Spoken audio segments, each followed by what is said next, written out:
All right, Makani, you're here at the Rainbow Bridge in Hale'iwa, Blue Planet deck, and try to do some dock starting. So tell us a little bit about dock starting and how you got into it, and what was the biggest challenge when you first started learning it? Yeah, so I've been dock starting for about 3-4 years now, ever since COVID started, and yeah, it was kind of my gateway into foiling. So started doing that, then gone to surf foiling and then wing foil, but yeah, I definitely had a hard time learning it.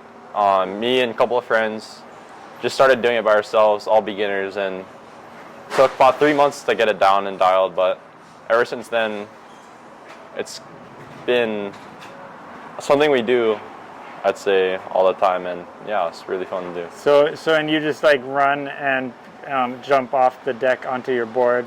Yeah, so it's any tips on like how you hold it, like where, like which foot do you plant first, or you know what's the tricky part about it?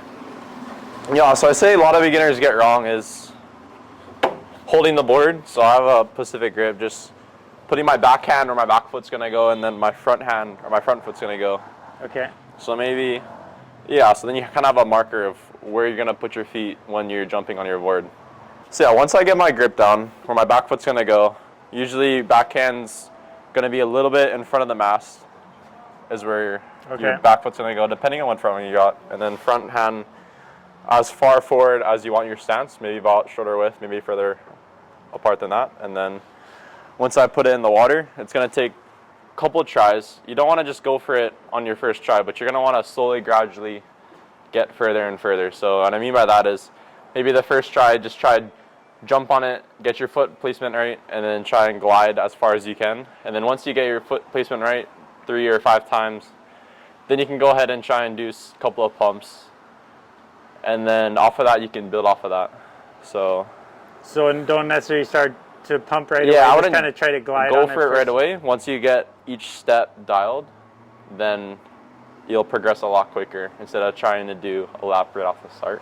And then when you place the foil in the water, you pretty much have it like right at water level, or you try to have it underwater, or what's the... Yeah, so when I get the foil in the water, I want the whole thing to be underwater, because when I try to just do it with half the wing out of the water, it's going to cavitate, and you're not going to get full lift when you jump on it. Okay.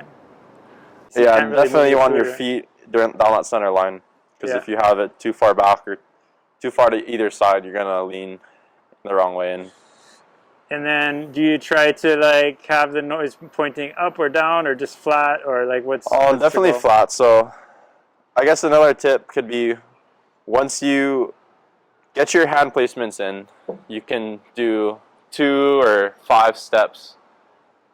You can practice running up and down the dock, because that's also something you gotta get comfortable with. And then once I get my speed, take my 5 steps, I'm putting my front foot on first, I guess. It's kind of natural. It depends on what you like to do. It's different for everyone else, but that's kind of a common question I get for what do I put first, and it doesn't really matter as long as they're close together, your steps onto the board. And then any tips for, like, I guess you have like a big foil. This is the which 1360. 1360. So a big foil, relatively small tail wing, I guess, for less drag. Oh yeah, definitely helps with turning and whatnot. Then what are some tips for pumping and just keeping it going? So yeah, some tips would be, I see beginners do a lot of front-legged pumps, and they're really just trying to get the nose down. But realistically, the more comfortable you stand, like, the more efficient I'll be. So maybe I'm doing more smaller pumps instead of huge pumps, and then as you get on, you'll be able to do that more efficiently, I guess, in the future. And then stay pretty high, I guess, with the foil close to the surface of the water, I guess. Yeah, just keep a relative ride height, I guess. Maybe just in the middle of your mast, because you don't want to breach and you don't want to have your board hitting at all either. So and you said it took you 3 months and probably like hundreds of attempts to I think we run like every other day, back when the foils weren't really meant for dock starting. But yeah, it took a little bit, but if you're learning with a group of friends, it really keeps you, I don't know, Yeah. Yeah, I mean, I saw you guys at the Kaneohe Yacht Club and trying to do backflips and all kinds of stuff. Yeah, so Yeah. I guess it's kind of cool to do it with friends that are everyone's pushing each other and stuff. No, for sure, yeah. So Yeah, so just did a couple of runs. Yeah, went up and down the river a couple of times, getting some footage, going up and back under the bridge, and yeah, some drive-bys by the patio we got here at Blue Planet. yeah, by the way, usually we don't let people foil here, but Makani is an exception. Yeah, so yeah, we usually get kind of busy here. So it's yeah, how's that going through the kayakers and stand-up paddlers? Yeah, it was a nice spot, definitely. Yeah. Pretty nice for foiling and got some traffic on that river. Yeah, this drop off here is kind of high, yeah? Is it higher than what you usually use? Or yeah, for sure. It's kind of like a 3-foot drop off, so the board's kind of level with the dock, but does that make it more tricky? Or? Yeah, I kind of got to use a different strategy of doing your 3 steps and then just dropping the board and trying to plant your feet without holding it, but it worked out. Yeah, so it's probably easier to do it when the dock's a little bit lower to the water. For people that are learning? Yeah, for sure. So an ideal dock would be have a huge overhang so you can stick the wing way under where you're standing and maybe about 2 or 3 feet above water level. Works out pretty good. Okay. And then what do you think of those dock launchers? Does that make it easier? Like if you have it sitting on a launch and you just run and jump onto it? Definitely if you're not as flexible or if you're not like, you can't really bend down, run bent down and then jump on your board. The dock start is really nice because you can just do a light sprint, then plant your feet and just go from there, and it's a lot more efficient, and I definitely say it opens the doors for a lot of riders. I definitely got a couple pointers, so I'm teaching someone how to dock start.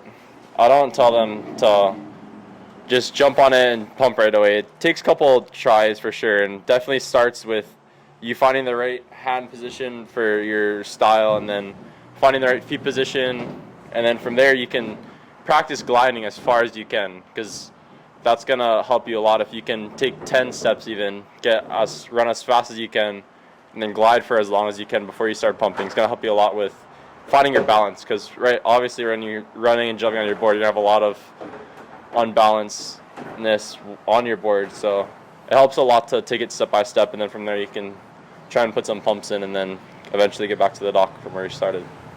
Cool. So yeah, I mean, earlier you said that it took you 3 months basically to learn the basics. I think the learning process was super slow because we had no idea what we were doing. You know, we weren't winging or doing any of the foil stuff we do now. It's kind of where we started. So some of the things we ran into was kind of like what I said, like finding the right tempo or pace when you're jumping on your board, or kind of the equipment too was kind of a struggle because we were starting like the first gen Cloud 9s and all that, and it's pretty hard to pump them. But after a month or so, we really got our rhythm down and our technique, and eventually got back.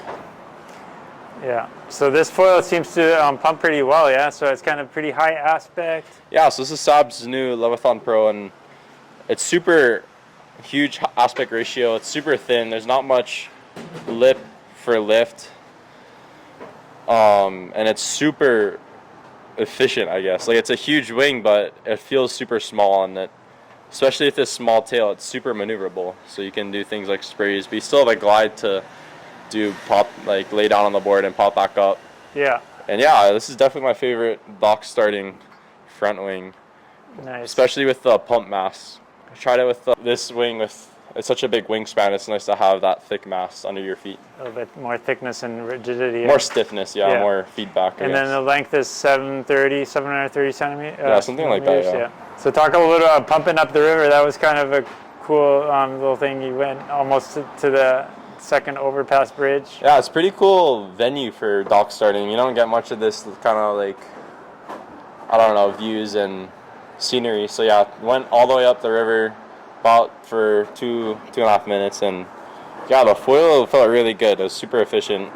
Kind of just do a pump, glide for a little bit, pump again, and yeah, it's definitely the most efficient wing I've ever felt. It was pretty fun, yeah. Yeah, and then going under the bridge, one time you laid on your board and then you stood back up again, like.